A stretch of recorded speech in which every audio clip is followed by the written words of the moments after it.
What's good, football fans? Epic here, and what a miserable weekend it was for the NFL, and more importantly, Packer fans like myself.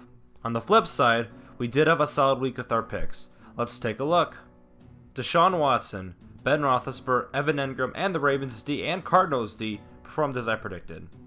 Unfortunately, if you bench Carlos Hyde and or Austin Seferian-Jenkins, that was almost as unnecessary as this. Anyways, you know the drill, guys. 5 starts, 5 sits, 10 seconds or less. Week 7, here we go. The quarterback I'm starting this week is Alex Smith. Gunslinger Alex is the lead candidate for MVP by my estimation through 6 weeks. The Raiders' defense is absolutely dreadful, and expect Alex Smith to make a statement after a tough loss to Pittsburgh this past Sunday. A quarterback I'm sitting is Russell Wilson.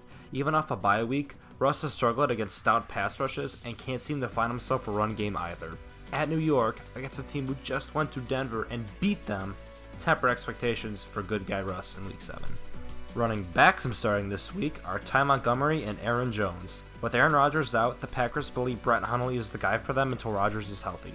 However, the Packers need to rely on the run game more than ever, and against the Saints defense who consistently gets beat on the ground, you can safely start either running back this week.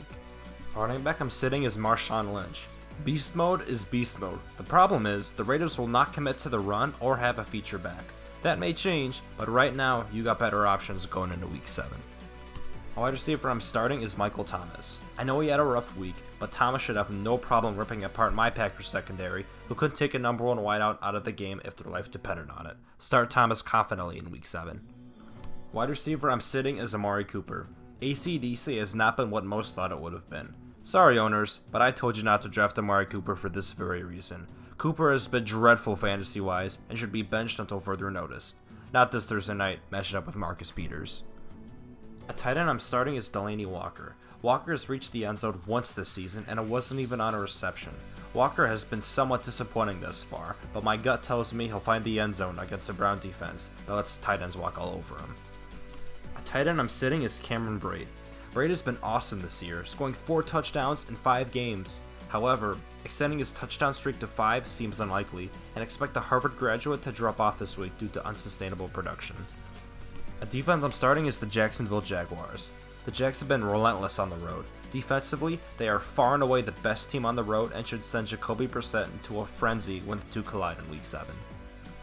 A defense I'm sitting is the Philadelphia Eagles. Something tells me that the Redskins are hungry for revenge, and Kirk Cousins is about to dial it up big time against a weak Eagles secondary. The front line will be held in check, but there are a ton of great options for streaming this week. I would advise to stay away from Philly.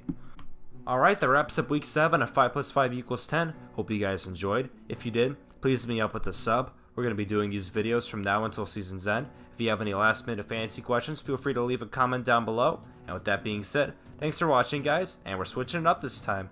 Yeah, that's right. No weekly fact. Ready or not, I have a question for you. Who is the only quarterback in league history to be top 5 all-time in passing touchdowns and interceptions? Is it A. Peyton Manning, B. Brett Favre, C. Fran Tarkenton, or D. Dan Marino? Yup, you guessed it. Brett Favre, as lethal as he could be, is number 1 all-time in interceptions and 2 in touchdowns, and the only quarterback to be top 5 in both. Alright, I'll see you guys next time. Bye now.